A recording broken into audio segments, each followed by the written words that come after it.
అయోధ్యలోని రామాలయంలో శ్రీరాముని బాలరూపమైనటువంటి రామ్‌లల్లా విగ్రహాన్ని గర్భగుడిలో ఉంచుతారు.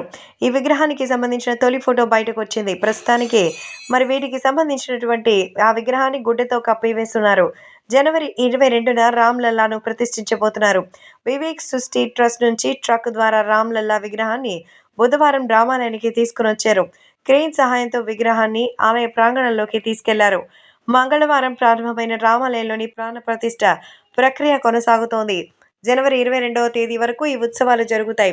జనవరి 22న ప్రాణ ప్రతిష్ఠ ఉత్సవాలు జరగనున్నాయి. రామ్‌లల్లా విగ్రహానికి కర్ణాటకలోని మైసూరుకి చెందిన ప్రముఖ శిల్పి అరుణ్ యోగిరాజ్ తయారు చేశారు.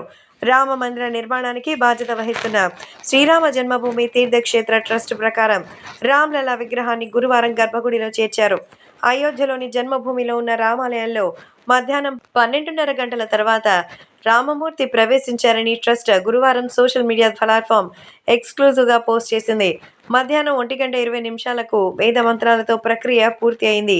శుక్రవారం ఉదయం 9 గంటలకు అరణమంతన్ నుంచి హోమ ప్రక్రియ ప్రారంభమవుతుంది. ఆలయ ట్రస్ట్ తెలిపింది. అంతకు ముందు గణపతి, వేదపారాయణం, దేవ ప్రబోధవ, అలాగే ఔషధివులు, కేసరియాదువులు, అమృతాదువులు, కలశ పూజ, పంచభూషణులు వంటి దేవతలను, ద్వారపాలకులను పూజిస్తారు. అయోధ్యలోని రామాలయ స్మారక పోస్టల్ స్టాంప్, రాముని స్మారక పోస్టల్ స్టాంప్ ప్రధాని నరేంద్ర మోదీ గురువారం విడుదల చేశారు. ఈ సందర్భంగా ప్రపంచవ్యాప్తంగా శ్రీరామునిపై విడుదల చేసిన స్టాంపుకి సంబంధించిన పుస్తకాన్ని ఆవిష్కరించారు.